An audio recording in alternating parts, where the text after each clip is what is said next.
Hi, and welcome to this live reading from The Last Christmas by Seelie K, and this is presented by Itsy Bitsy Book Bits.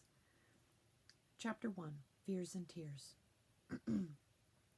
Joan Wright peered through the dirt-encrusted window at St. Malcolm's Hospital and took in the dreary day. There wasn't even a single snowflake in the air to brighten the morning. "Seems like snow should be a given during the holidays," she murmured. "It's Milwaukee, for God's sake. It always snows. I need a promise of a new day, a rebirth, something, anything." There was no response to her musings. Instead, the silence was filled with the persistent beeps and blips of monitors and other machines. She turned to the body that lay on the narrow hospital bed and sighed. "This will be our last Christmas together, darling," she whispered. "I don't know if I can bear it." The man she had loved for the past 30 years did not respond. Instead, he slept deeply, his semi-conscious body in peaceful repose, no longer a slave to the pain caused by the cancer that ate away at him. Morphine had become his best friend. It and the other drugs were used to keep him in what the doctor called a medically induced coma. That seemed cruel when death was certain. Why not just let him go? A nurse entered the room and checked his vitals. She turned to Joan and smiled. "I know it's not much consolation, but his vitals are strong. He doesn't seem to be in any pain." Joan nodded, a single tear escaping from her eye. "I love him, you know. I have since the moment he collided with me on a skating rink when we were 16. Another tear fell, and she swiped at it. "Every day with him was a blessing. He was the yin to my yang, the perfect balance. We have had one hell of a life together. Not all good, but blessed. We weathered the bad times and celebrated the good. We had 3 healthy, strong children." Another tear fell. "I am so angry that his life is ending this way, that we are not dying together. It's not fair. In fact, it's downright cruel. What kind of God does this to people who love each other? No one should have to watch the love of their life die in pain." The nurse shook her head, her expression sad. I don't have an answer. All I can suggest is that you let the memories of that love sustain you to help you through this difficult time." She smiled. "Besides, all is not really lost. It's almost Christmas, a time for miracles. If anything, hold on to that hope." She gazed at Joan's husband. "He may surprise you. God may surprise you. All you have to do is believe. Have a little faith." Joan stared at the woman.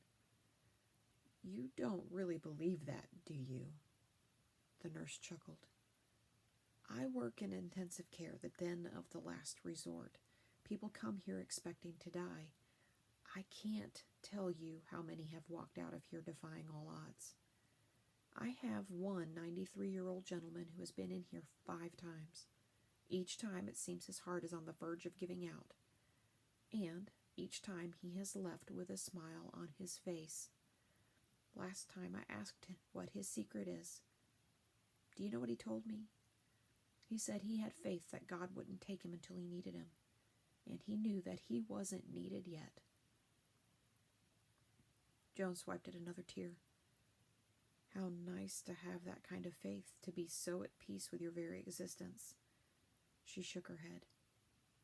"Not sure how that relates to this, but I need to be prepared for whatever happens. I have to be realistic. I have to be strong for my children and grandchildren." The nurse patted her arm. "Honey, the only person you have to be strong for is yourself. Everything else will fall into place." She nodded toward the bed. "Let that man feel your strength. Let him feel your love. You need to be strong so he can be weak. You need to be strong so he can heal." She smiled at Joan, then walked away. Joan swiped at a tear. The nurse had good intentions, but her words were empty. The doctors had already told Joan that David was terminal, that this would be his last Christmas. The fact was, her husband was dying. She walked to her husband's bed and quietly slipped around the wires and tethers and lay beside him. She placed her head on his chest. God, how often had she laid with David like this, taking comfort in the strong beat of his heart. Now she snuggled into him and let her mind flow into an exhausted sleep. "Top of the morn, darlin'." Joan sat up in bed and stared at her husband. "You're awake?" Her face scrunched in confusion. "How did you... What did you..." David sat up and swept all of the lines and wires away. He chuckled. "Oh, ye have little faith, my love. I'm not ready to die. The greatest victories come when it seems all is lost. Besides, everyone is entitled to at least one Christmas miracle, and I think it's time I collect mine." He grinned, his wicked smile giving life to his warm hazel eyes. He cocked an eyebrow. "Oh, don't tell me you've given up. Really? I told you I wouldn't leave you, and I meant it. My life isn't done. Not by a long shot." Tears welled in Joan's eyes. "I'm dreaming," she murmured. "You're not really here, so filled with life. You're dying, damn it. At least act like it. To do otherwise is simply cruel." David shook his head. He reached for Joan and pulled her into a tight embrace. "Nope. I intend to walk out of here and make love repeatedly to my luscious wife. I'm not ready to give up those sultry moans and delighted whimpers when my hard cock slides inside your greedy channel. No, sirree. Not ready to give that up." David gently slapped her behind and she gazed up at him.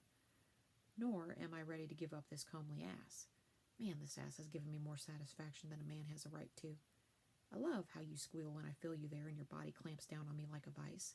That ass is just the gift that keeps on giving." Joan blushed. "Damn it, David, you're dying and you're talking about sex. Who knows who's listening? God? Angels? Your parents?" David laughed. "Oh, darling. Those who have had sex know what I'm celebrating, and those who haven't, well, I suspect they're mighty jealous." Joan shook her head. "Oh, why do you have to die? I'm not ready. I really don't think." "Joan?" A hand shook her body. Joan sat up and gazed at her husband's physician, Dr. Newman. She blinked her eyes and yawned. "Sorry, I was dreaming. I'm just so exhausted." Dr. Newman smiled, his expression kind. "That's to be expected. This has not been a pleasant journey for you or David." Joan sat up. Sheepishly, she said, "I guess you want me to move so you can examine him?" "Unfortunately, yes. But when I'm done, you crawl right back in bed with David. I haven't seen his heart beat this strongly in a long time. While you were sleeping, it just seemed to get stronger and stronger, as if he was drawing some sort of life force from you. It's probably that cancer rally you told me about, remember? The patient seems to rally right before death, wakes up, and talks to everyone like they've never been sick." She sighed. "Look, we all know the end is near. Let's not pretend otherwise." She cocked an eyebrow. "You can't even guarantee he will wake up again, can you?" Dr. Newton gazed at her and smiled. "As David likes to say, the show's not over until the fat lady sings. David needs to know that you haven't given up, that you are still holding out hope. Wish for that Christmas miracle, Joan. Believe. In this place, I witness miracles every day. You just have to believe you deserve one." "But you said he was terminal," Joan exclaimed. "That means there's no hope. He is going to die." Dr. Newton shrugged. "That's just a medical term that means we professionals don't know what else to do. It's a kindness we impart. A cruel one, in my opinion. Besides, all I really said was that we had exhausted all medical options, that now it was up to the universe. I never said all was lost, only that he didn't seem to be responding to medical intervention. There's a difference." In a determined voice, he said, "Don't you dare give up. Not until his last breath." Joan snorted. "So what? I should get on my knees and pray?" "If that's how you choose to communicate with the universe, sure." Joan dragged a hand through her hair. She was so tired of waiting, of quashing hope. "I'm afraid I'm all prayed out. I've spent this past year praying and no one seems to be listening." "Maybe you're asking for the wrong thing, Joan. God or other divine creatures work in mysterious ways. Just open your heart to the possibilities. Let David know that you still believe he can live. Give him a reason not to go toward the light." He tapped the computer tablet in his hands. "Many people try to bargain with God, offer in exchange for a loved one's life. I long ago decided that it's not about deals or promises you may never keep. God doesn't barter. By the time your plea reaches his ears, it's probably too late. No, I think you need to give the person on the brink of death a reason to stay. A reason that supersedes that pull to the other side. A tear dripped down Joan's cheek. Like what? The doctor patted her arm. Love. Joan glared at him. I do love him. He knows that. I've been with him every step of the way.